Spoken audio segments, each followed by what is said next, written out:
중요한 건 이한사가 굉장히 일찍 몽골에 항복했다.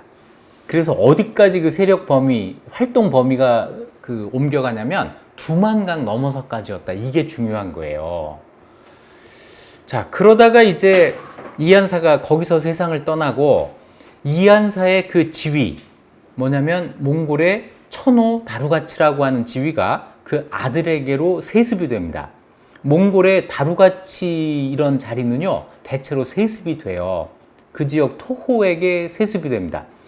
자, 그래서 아들 이 행리에게 이게 세습이 되는데, 이제부터 이제 익조가 되는, 나중에 목조, 익조, 도조, 환조 중에 두 번째 익조가 되는 이 행리 시대가 열려요. 이 행리가 알동에 살고 있었는데 그 지역에 살고 있는 원주민 누구냐면 여진족들이에요.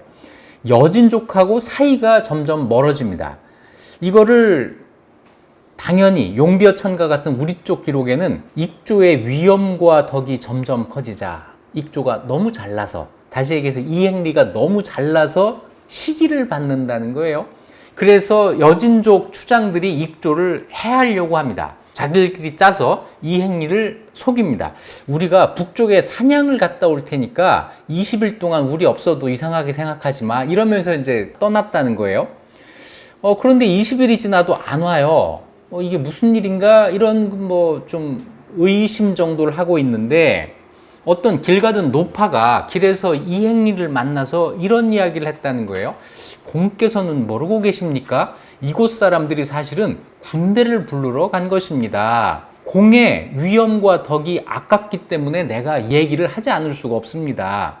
그래서 이행리가 이게 내가 당하겠구나 해가지고 이제 황급하게 이제 이 가족들을 데리고 도망을 가게 되는데, 그 두만강에 아마 그 적도라고 하는 섬이 있었던 모양이에요. 이 섬으로 일단 피신을 해야 되는데 두만강 물이 너무 수량이 많아서 이걸 못 건너고 있는 그런 상황이에요. 막 뒤에서는 여진족이 쫓아옵니다. 쫓아오는데 도망을 가는데 앞에 큰 강이 가로막아요. 어떻게 하나 하고 있는데 갑자기 물이 쫙 빠지더라는 거예요. 모세 같은 그런 거겠죠? 쫙 빠져가지고 말을 타고 건넜어요. 건너니까 다시 물이 쫙 차가지고 뒤쫓아오던 여진족은 돌아가야 됐다. 그래서 그 동네 북방 사람들이 아직까지도 이게 하늘이 한 일이지 사람의 힘이 아니다라고 말을 한다. 글쎄, 뭔가 기적을 이야기하고 싶었던 것 같은데 뭔가 좀 기적치고는 좀 소박하지 않아요? 이렇게 물이 있을 때, 물을 만났을 때, 도망할 때 이렇게 물이 이렇게 수량이 줄고, 이건 너무 좀 영화로 만들기에도 좀 그렇고, 예컨대 이런 것도 있어요. 잉어들이 갑자기 나타나 가지고 이렇게 잉어 다리를 놔줬다는 거죠. 그런 상황에서. 그래서 지금도 잉어를 안 드시지 않아요?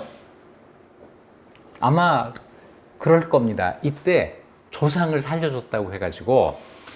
근데 이거보다 좀 뭔가 이야기로서 좀 품위가 좀 떨어지는 거 아니에요?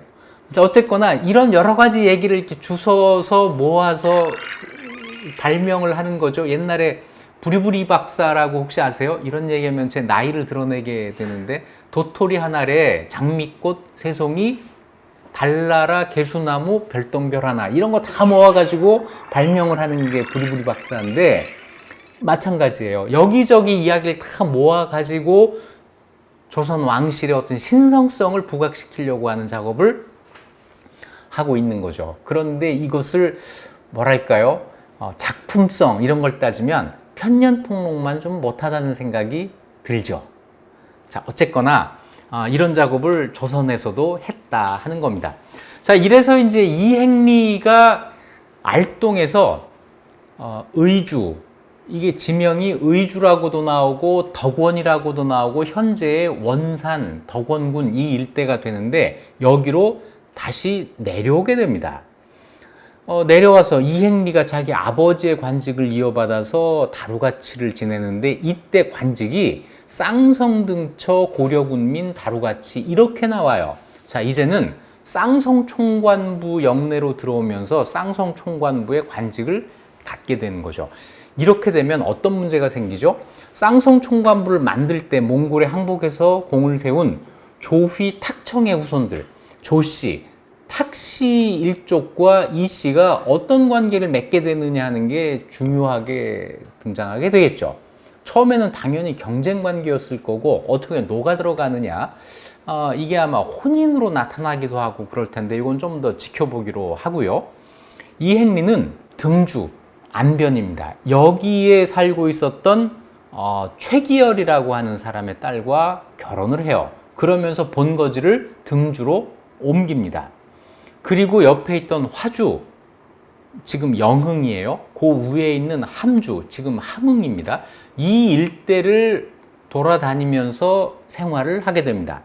이행리가 죽은 다음에 그 관직이 그 아들 이춘에게로 옮겨가요. 자, 이춘도 화주, 함주 이런 데서 살게 되는데 이춘이 누구랑 결혼을 하느냐면 쌍성 총관이었던 조아무개하고 결혼을 해요.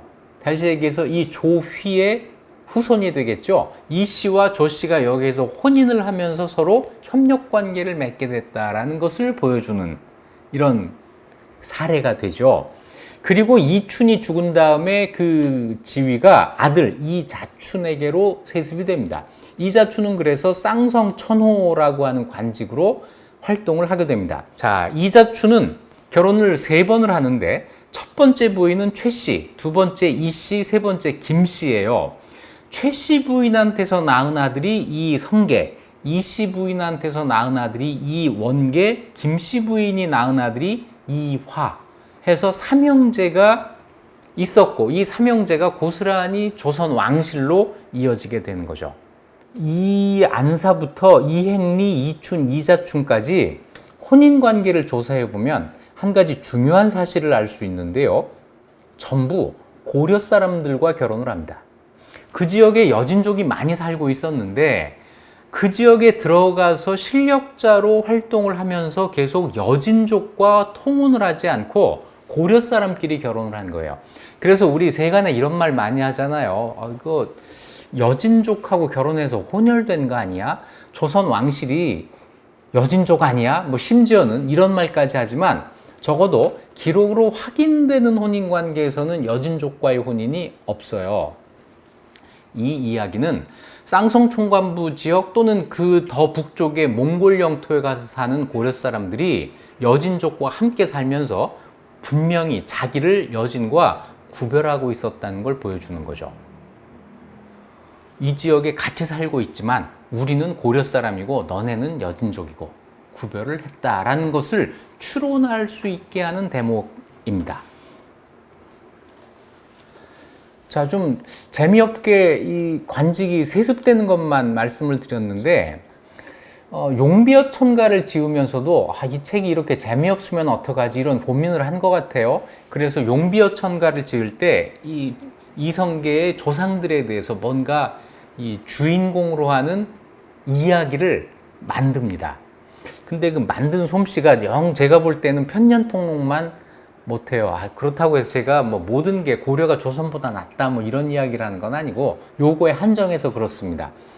이춘, 그러니까 이성계의 할아버지죠. 이 할아버지에 대한 설화가 용비어천가에 한 2개 정도가 있는데 소개해보면 이렇습니다. 이춘이 행영, 이 군대에 있는데 까치 2마리가 큰 나무에 앉더라는 거예요. 그래서 이춘이 그 새를 쏘려고 했는데 거리가 몇백 보나 떨어져 있었다.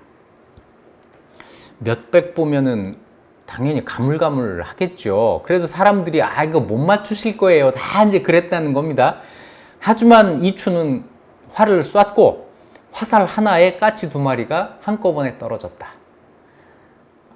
이성계 나중에 이야기할 때 이성계가 제일 잘하는 게 활 잘 쏘는 거였고 이성계 주변 사람들이 제일 잘하는 게 이성계 활 잘 쏘는 거짓말 하는 거거든요.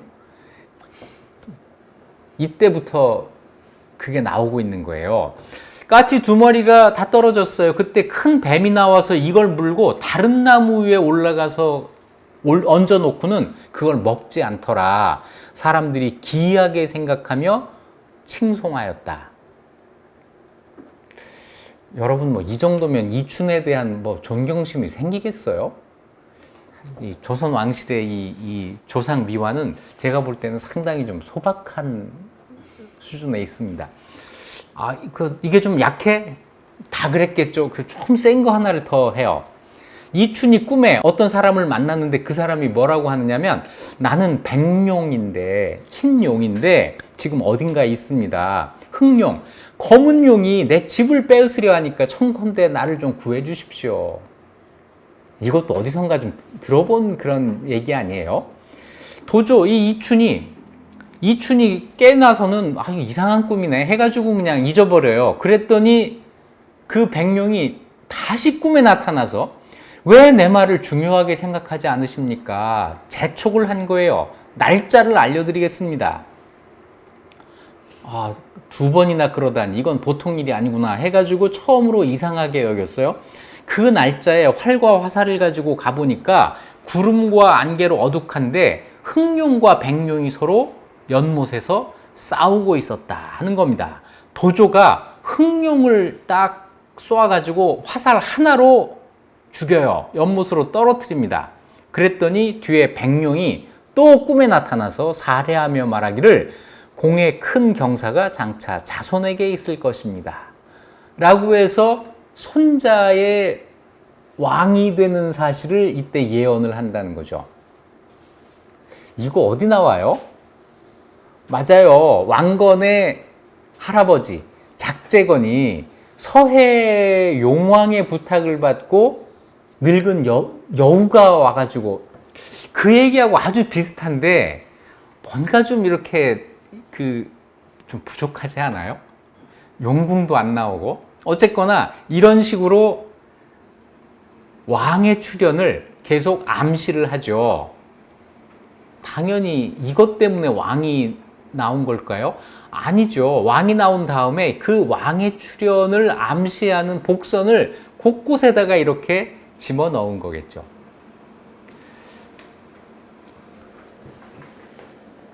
자, 실제 역사는 어떤 걸까요?